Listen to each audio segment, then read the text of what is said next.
We didn't give any dogs cocaine. All that was a product of a fast racetrack. If you brought him in at 10, gave him cocaine, and he's not running till 5 o'clock race, there's no effect on cocaine. Steve Saris, he's the individual who had many dogs test positive for cocaine. The cocaine scandal was my kennel. Is he from Brockton, Massachusetts? He is. Brockton's definitely tough. You're not going to survive in Brockton if you're not tough. The dogs were being drugged to fix races. I believe it was 26 cocaine positives. All of a sudden it's wrapped up in this cocaine scandal. Never seen cocaine in my life. Welcome to our new video, West Virginia Greyhound Racing, which explores the last bastion of a controversial sport that is almost totally dead. Much like serpent handling, Greyhound racing has been made illegal in almost every U.S. state, and West Virginia is the last state with an open racetrack. Well, technically they have two. One is called Mardi Gras Resort in Charleston, but the larger, more lavish racetrack is called Wheeling Island, which I entered personally. Not to gamble, but to film inconspicuously with my Ray-Ban, totally non-detectable 4K camera Wayfarers, which got me kicked out of the casino within 5 minutes. Yeah. Are they considered like the smart glasses that can film? No, they're not smart glasses. No? Okay. No, don't worry. Because surveillance had brought me over here because it looked like you guys, were like adjusting something on your guys' glasses, like it was filming. No. So unfortunately, since they were, they had saw you guys, so I'm gonna have to ask you guys to leave, and I'm so sorry for that. The main reason for keeping greyhound racing alive in the state is economic survival. West Virginia is relatively poor, and the gambling revenue generated by greyhound racing has allowed the state to pump money into underfunded sectors like education and policing. All 55 counties in the state receive funding that's generated at both racinos. Those dollars are used to pay for civil servants, police, fire, teachers. The casino racetrack also creates a lot of jobs, and because it's smack dab on I-70 between Columbus and Pittsburgh, it also brings in a lot of out-of-state tourist dollars every month. It's a hotel, the casino, and there's a dog track. How cool is that? Which brings me to my next question. I want to ask you guys, what's more important? The survival of a small, hardscrabble American town in Wheeling, West Virginia, or the welfare of greyhounds? What do you think about greyhound racing? It's awesome. The dogs have a better end than the horses did. The horses were made in the glue.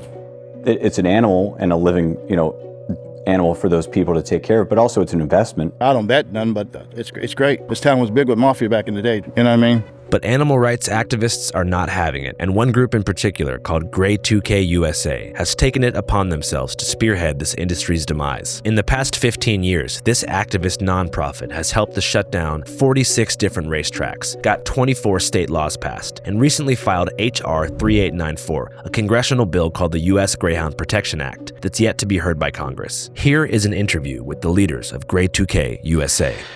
How you guys doing? Thanks so much for taking the time. Carrie Teal. Thank you. Yeah, I appreciate you guys. I'm Carrie Teal, Executive Director at Grey 2K USA Worldwide. Christine Dorchak, President and General Counsel, Grey 2K USA Worldwide. Greyhound racing is cruel and inhumane. There was a time when thousands of greyhounds were killed every single year in this industry. There was a dog just in the past couple of years named Flying Betty Lou here in West Virginia. This was a 1-year-old dog, and in a practice race, she suffered a crushed skull. The dogs that die in this industry are young dogs that should have long, happy lives, but instead become victims of this exploitive industry. And that doesn't make sense, and it's time for the law to be changed. Many years ago, I was doing a debate and in Massachusetts, a young woman came up to me and she grabbed my arm after the debate and she said, "If your question passes, my father's gonna lose his job. Do you think about me?" And I said, "I do, but it's still the right thing to do." Now, who's like the Voldemort of greyhound racing in the U.S.? The most notable person on the other side is Steve Saris. Vice President of the National Greyhound Association, President of West Virginia Kennel Owners Association, kennel owner and animal lover. We'll feed about 120 pounds of beef a day, just ground beef. Like we mix in like Purina puppy chow. When you look at politics, my name pops up quite a bit. They've tried to smear me for years. The first public vote on this was in Massachusetts in the year 2000, and then again in 2008 when it passed. And his father was one of the kennel operators in that first campaign. So it's almost like our path and Mr. Saris's path have been strangely mirroring each other for a quarter century. They've tried to smear me for years. At one time, greyhound racing was a large, thriving gambling industry, but over the years, it has slowly died. It has, yeah, definitely had some attrition and shrinkage. If you were to go back back 20 years ago, how many tracks do you think were open? Oh, hundreds. Really? You know, yeah. For many local economies, the track shutdowns have had disastrous results. Take Revere, Massachusetts, for example, once home to the wildly successful Wonderland Greyhound Park, which Grey 2K helped shut down in 2009. They're off.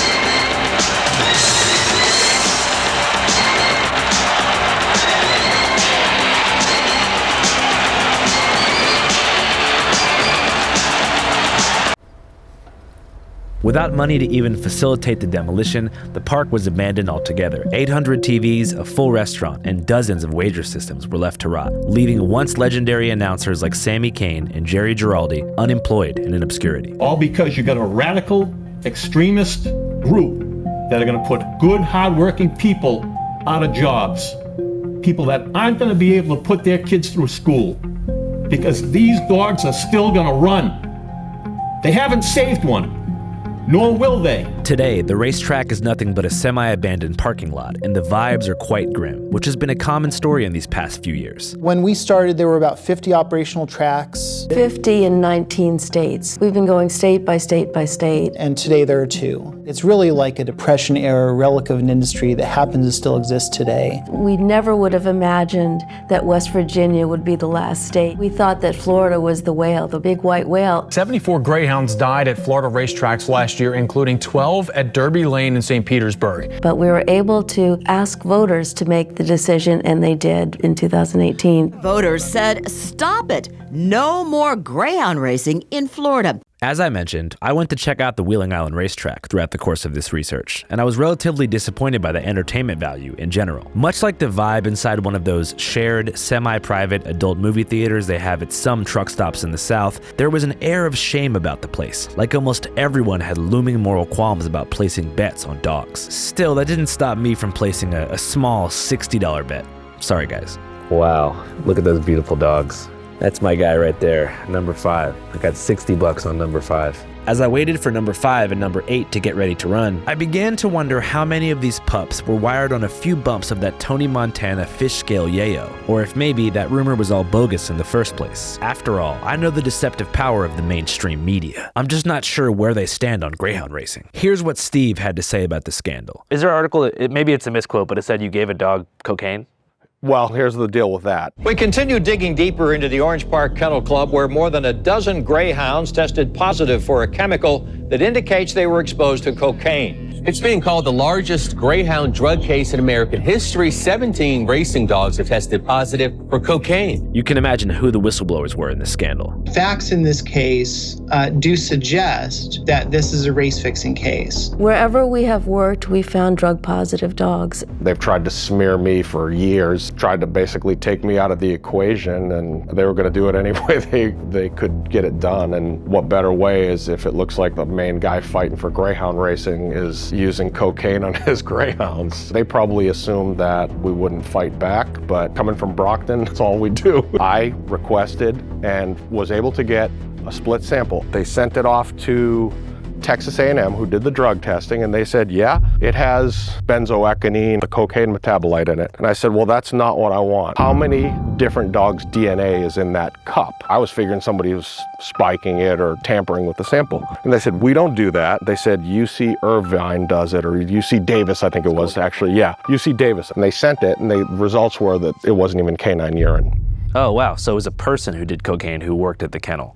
Draw your own conclusions, but it wasn't dog urine. It had to have been planted. I mean, that's the only thing that really makes sense. You know, we've heard a million excuses. I mean, we had a notable greyhound trainer call our office about 10 years ago and start to sort of rant and say, don't you know if there's cocaine on a $100 bill and I touch the $100 bill and touch the dog will test positive? And we were just sort of shocked. I mean, this is an industry that has a lot of creative excuses for things like the cocaine positives. This is an industry that won't sit still to play fair, and the dogs are paying the price. Of the 26 cocaine positives, they were all either my dogs or Julia Ward's dogs. So that was a huge, huge scandal. But once it was challenged and contested, you know, a whole different story came out of it. So, look, everyone knows how this ends. Greyhound racing is going to end. The question is, how long is it going to take and how many dogs are going to suffer in the meantime? In my interviews with both the leaders of Grey 2K USA and Steve Saris, I found myself at the crossroads of dueling political agendas. I'm not gonna lie to you, the dogs at Steve's kennel seemed pretty happy, running around, getting pets, being cute. They're super friendly. You know, you hear the nonsense that they're abused, but I mean, most people, you can't go up to their house pets if they don't know you. These guys, you can open the door and they're literally all over you. But if I were to take that exact same cutesy patootsy footage, slow it down, turn it black and white, add piano music, and add a bleeding heart call to action in the background, you might believe that Steve Saris is some kind of sadistic animal torturer, on par with Michael Vick or Penn State professor Temis Matsoukas. And I'm not saying that Steve Saris is some kind of perfect guy, but I am saying that as a video editor, it is very easy to make an animal look sad, which is part of the reason that Steve has such an issue with their marketing campaign. The animal rights groups are basically panhandling. They've got the sad little face and they superimpose that sad music and they tell you how horrible their lives are, and you're gonna donate money to them and you're gonna give them money, so they keep doing that. They'll tell you, oh, they're feeding them 4D meat and bad meat. Well, if you look at that grain, that's top of the line Purina puppy chow that we feed. They're fed what's called 4D meat, which is meat from downed, diseased animals that have been deemed unfit for human consumption. It's sold to the kennels very, very cheaply. It's the cheapest meat they can buy. It's just craziness. Another misnomer pushed by Grey 2K USA, Saris claims, is his use of live targets or live lures during Greyhound training. Crazy nonsense that they put out there and say, oh, it's, you know, they're using live lures. Live lure training is the use of small animals to enhance the chase instinct of greyhounds. We have uncovered live lure training operations in 4 states. We had an informant come to us and say, not only is this happening, I personally did this. And essentially, most of the dogs racing are live lure trained. What kind of animals do they use during live lure training? So rabbits mostly are released. The dogs are allowed to chase the rabbits and tear them to pieces, and this is to enhance a blood instinct. It's quite a foolish idea because greyhounds are the second fastest animal on earth. They don't really need to be tricked into racing faster. This is what they do. And especially if you're going to keep them confined for so long, imagine you're living, in an elevator, for most of your day, every day, and then once or twice or 3 times a month you get released out to a track, you bet you're gonna take off and run. Animal rights debate aside, that's not exactly what keeps greyhound racing legal in West Virginia. In our previous episode, West Virginia's Snake Church, we visited the last remaining serpent-handling place of worship in the state, which was nestled deep in the forgotten coal country of southern Appalachia. There, despite the multiple deaths that occurred on premises, the practice remained legal for no particular reason other than the fact that people there have more stuff to worry about than a few apostolic Christians playing with snakes on the weekends. But greyhound racing is a very different story because unlike the Snake Church, it actually makes money, so its preservation is creatively baked into state law. Perhaps the most bullish defender of the industry has been West Virginia State Senator Ryan Weld, who presides over Wheeling and a number of counties in the state's northern panhandle. And if you're wondering why, his second largest campaign donor in 2020 was Steve M. Saris Kennels. Senator Ryan Weld has been a big advocate. My name is Ryan Weld. I'm a state senator here in West Virginia. I represent the 1st senatorial district, which consists of pretty much the majority of the northern panhandle. My wife and I, we're dog people. I don't go to the track. I don't go to the casino. We met Steve Saris and made arrangements for my wife and I to tour the kennel. And they saw what it was really like behind the scenes, and they were like, we had no idea how big of an industry it was and how many people were employed. And all the people that I met there work there because they truly care for the dogs. Long story short, they fell in love with the dog that was in our kennel, and now that's their pet. My wife and I ended up adopting one of the dogs that we met that day a couple of months later when she retired, and still have her now. I think the biggest issue here is related to economic opportunity, economic development. This area was one that was built primarily on manufacturing, particularly the steel industry. The steel industry decline started in the late 70s throughout the 80s, because that's when Europe and Japan had finally rebuilt their mills, were using updated technology, newer technology than America was at the time. As straight as man's eyes and precision instruments can make it. So all of that is gone because America no longer makes what it once used to make. And so the biggest thing here are trying to replace the population loss through economic development opportunities. How significant was the population decline between the 1970s and now? It's been pretty significant. The state of West Virginia is the only state, unfortunately, in the nation that doesn't have a city that has a population of 50,000 more people or greater. One county in West Virginia, McDowell County, which is down south, if I remember correctly, had a population of about 100,000 people at its peak and now has about 18,000 people. How important is Greyhound racing to the economy of the state?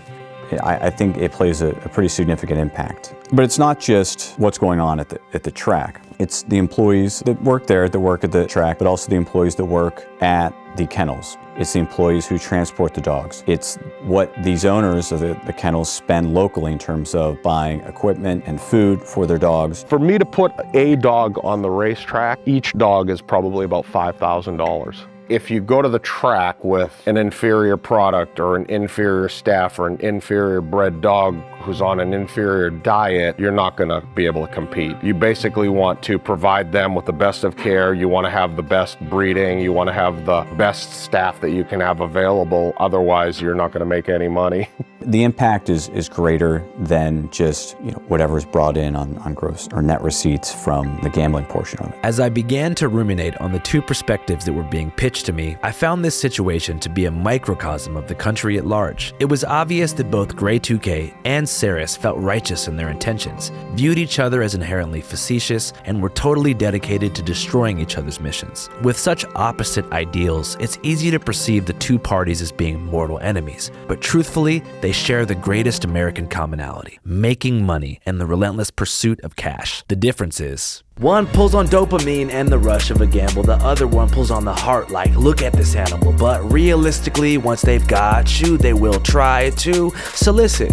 What do they want, turkey? What is it? You should know, bitch, they want chicken. They'll do anything to get it, cause it's cold in West Virginia. The racetrack asks you to place a wager, but the Grey 2K wants a little donation. There are other core differences in their missions as well. One side roots their fight in the economic survival of a state, the other, the survival of a species. I guess breed. But the way I see it, it's kind of hard to pick a side. Instinctively, I want to be on the side of Grey 2K, toward animal welfare and against animal exploitation. But the sad fact is that over 390,000 dogs are put down every year across American shelters, most of whom were available for adoption, but nobody ever got them. In the decade that I've been involved in animal welfare, I've never seen it this bad. Part of it seems like a calculated play to zoom in on the specific welfare of this one particular breed, whilst seemingly ignoring the much larger issue at hand. But I guess everybody's got their niche and justification system. For Ceres, it's his partnership with the adoption agencies after the Greyhounds retire that give him the moral high ground. We work closely with adoption groups from all over the country.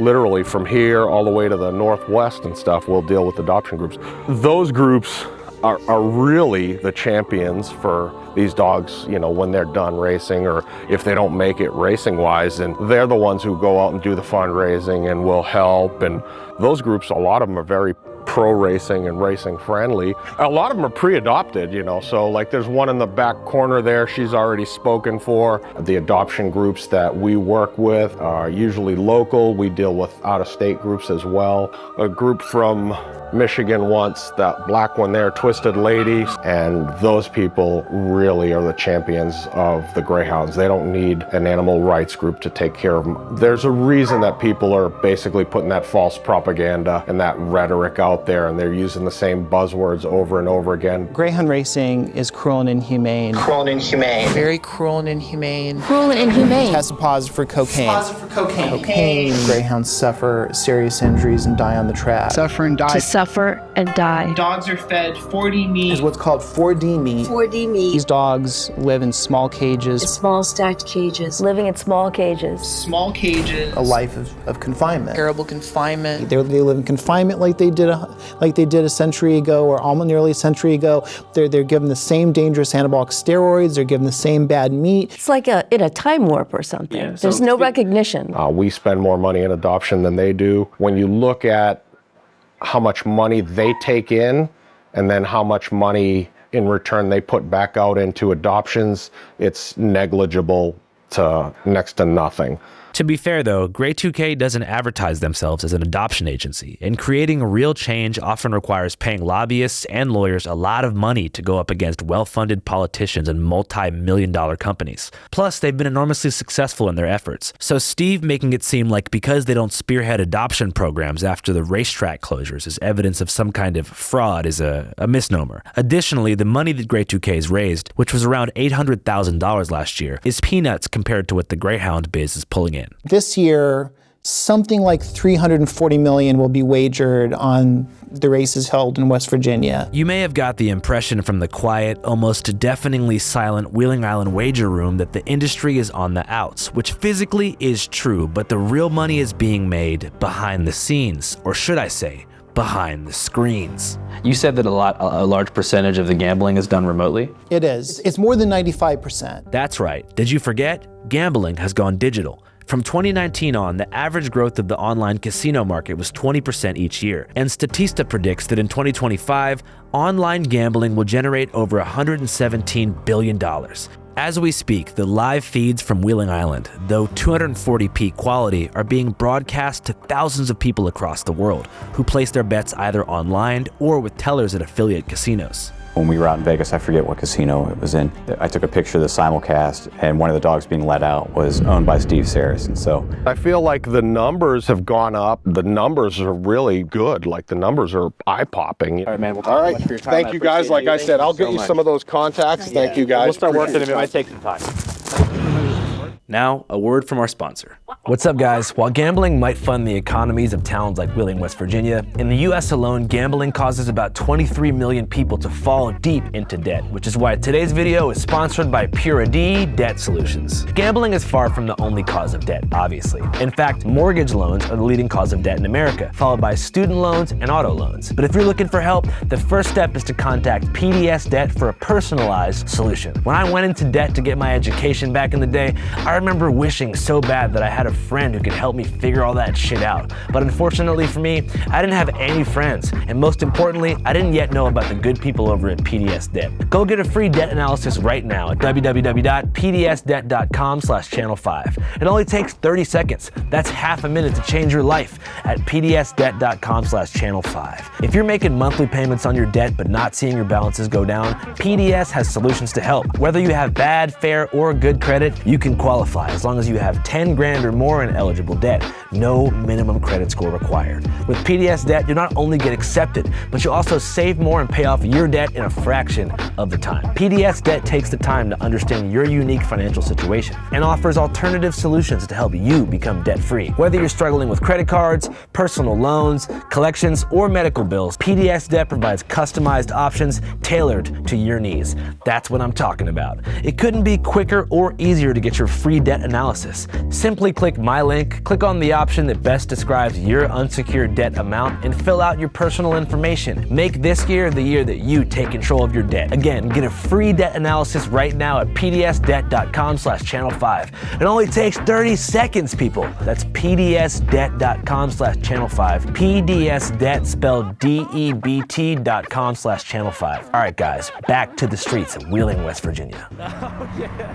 You're not going to survive in Brockton if you're not tough. After being kicked out of Wheeling Island for a second time by the same lady, I began to realize that in all this time talking to kennel operators, politicians, and activists, I'd forgot to talk to the people. So I hit the quiet streets of downtown Wheeling to strike up a few good conversations. What can you tell us about life here in Wheeling, West Virginia? Sounds beautiful and everything. They just got ready. They need to do the sidewalks. What do you think about Greyhound racing? Awesome. How's it going, sir? We're doing a video about life in Wheeling, West Virginia. Huh? We're doing a video about life here in Wheeling, West Virginia. Can we ask you about life here? Too many years ago, sir. What do you think about the future of this town? There's seriously something in the water out here. Excuse me, sir. You all right? You all right? Really? You need any help? Well, it seems like you did it. We're making a documentary about Greyhound racing in Wheeling. Yeah? What do you think about it? Unfortunately, we can humanize an animal so much that we no longer are treating it humanely. We get rid of every Greyhound racetrack in the country. What's going to happen to Greyhounds if they no longer have an economic reason for them to exist? What do you think? Eventually, they'll probably interbreed, and there won't be a monetary reason to get the healthiest specimens. They only have a short running life, and then they have to be adopted. Fortunately, there's a lot of people that know that Greyhounds make really good pets, and they do adopt them, and there's a waiting list for the dogs. I think what's interesting about dogs too is it's only a modern contemporary thing to have dogs as full-blown pets, like emotional support companions. Every single dog used to have an economic purpose. Even the wiener dog, which I have, we look at it as a cute pet. He just lays down on his side all the time. He was bred to have longer lungs so he could go underground and kill badgers, because in Germany they had a badger problem. And so there was a guy one day that's like, this dog is gonna make me some money. Terriers were ratters. Terriers were designed to kill rats. And that's why they bark so much. It's a way for them to locate their prey. And greyhounds are being bred to run fast. Yeah, definitely. And the people that are breeding them want the healthiest dogs possible, which means that they make sure that there's no interbreeding and there's an economic reason for that breed of dog to be enhanced. Yeah. Because what's going to happen to that particular breed of dog if it's no longer economically viable? Before the automobile, we had horses as transportation. When a horse was no longer useful, he was killed and turned into glue. The horses were made into glue. You boil the bones and the hooves and it makes a glue, and a lot of shoes were made with horse glue. That's the way we had a society at one time. It was all organic, biodegradable. Let's do some catchwords, right? Yeah. That might make it more palatable to a younger audience. People don't want to kill deer and have hunting of deer, but if you don't hunt deer, they overpopulate and then the species dies. So to totally get rid of racing doesn't make any sense for the greyhounds themselves. Well, do you think that on the other end, on the human end, do you think gambling addiction is a problem, or do you think that, you know... I'm a recovering addict myself. Anything can become an addiction if you have an addictive personality, which I do. I don't gamble on the tracks because I could end up becoming addicted to it. I have to know that about myself. But if you get rid of gambling at the racetrack, they're going to gamble. They're just not going to do it in a controlled manner. They're going to gamble on sports, or they're going to gamble on whatever. I mean, people have been gambling since Jesus' time. They threw lots on his clothing. Really? They were gambling. I didn't know that. Yeah, the Romans were gambling over who were going to keep his clothing when he was killed. What? Yeah, they've been gambling forever. So you're not getting rid of gambling. Definitely. So once we get that established, you're also not going to get rid of addiction until we start teaching people how to deal with pain. Because pain is what causes addiction. It's not dogs. It's not drugs. It certainly doesn't help, but you can be addicted to shopping. And no one is proposing getting rid of shopping. Right. So we need to teach people your age and younger how to healthily deal with trauma and pain that doesn't lead to addiction. What do you think's the best way to do that? Well, I guess the best way to do that, best way to heal pain is through love. So we need to start teaching kids how to love each other. And I don't mean sexually, I mean I don't think you do. as brothers and sisters, truly loving and caring and being empathetic towards each other, not vilifying each other, no longer looking down. The idea that we can increase ourselves by pushing someone down is wrong. The way we increase ourselves is by lifting others up, and then we all rise together. I think that the biggest barrier for the younger generation right now in having that love is social media and constant distraction. And that's the addiction they need to go after. And it's making them antisocial to the point where they're not even used to having human interaction. Some of these kids are in kindergarten during COVID, so 2nd and 3rd grade is when they're finally readjusting, and they're already 8 years old, and their brain development's already stunted. They're on the iPad all day. It's terrible. Yeah, if you wanted to get rid of addiction and you wanted to be a social justice warrior against greyhounds, I would say you'd be better served going after Facebook and TikTok and these algorithms that we know are addictive in nature. It has come out that they are purposely infecting and addicting our youth. And once an addict, always an addict. So if you get addicted to Facebook as a kid, the likelihood that somewhere in your life you're going to be strung out on heroin is increased. Interesting. So if you develop that sort of fast track dopamine thing where you're like, you need constant validation and you're getting it artificially, you're saying that the framework that creates in your mind will make you susceptible to like doing dope later in life? Yeah. Absolutely, because an addict is an addict. It's the way you feed the addiction that changes. So how long have you been clean for, if you don't mind me asking? On which addiction? On cocaine, it's been over 20 years. Okay. Cigarettes, I still struggle with. Okay. Caffeine, daily. Oh, man, you can't put caffeine in there, man. Heck, you can, though. Some people do. Well, I mean, you haven't done any crack or coke in 20 years? No. Congratulations. No. That's a hard one to beat. There are better things to do for fun than cocaine. What are your top 3 things to do for fun? Sing, number 1. Number 2, teach. Number 3, art. Self-expression, getting into yourself and communicating your truth. You're doing art right now. That's true. On the way out of Wheeling, I received word of another controversial animal-related sport that was on the verge of extinction, but this time across our southern border in the rural outskirts of Mexico. Yo no sé cómo es posible que, por ejemplo, la gente esté en contra de las peleas de gallos y quieran aprobar el aborto. Para mí, mis gallos son como mis hijos. Todos los animales tienen emociones y sentimientos. Esas personas deberían de estar en prisión. Estamos aquí en el ambiente gallístico. Vénganse a divertirse. Realmente es un ambiente muy popular, familiar. Vean, son aves de combate que realmente nacen para eso. Se matan realmente entre ellos. Yo, aquí Josué para Channel 5, Canal 5 Latinoamérica. Aquí en México, mientras hay estados como Veracruz, Quintana Roo y la misma Ciudad de México que ha implementado leyes para prohibir esta bonita tradición, hoy en el Estado de México estamos a punto de vivir un derbi de gallos, la primera jornada de esta bonita liga aquí en lo que es el Palenque Caseta Vieja. Ay, por ahí se salió uno. ¿Se salió uno?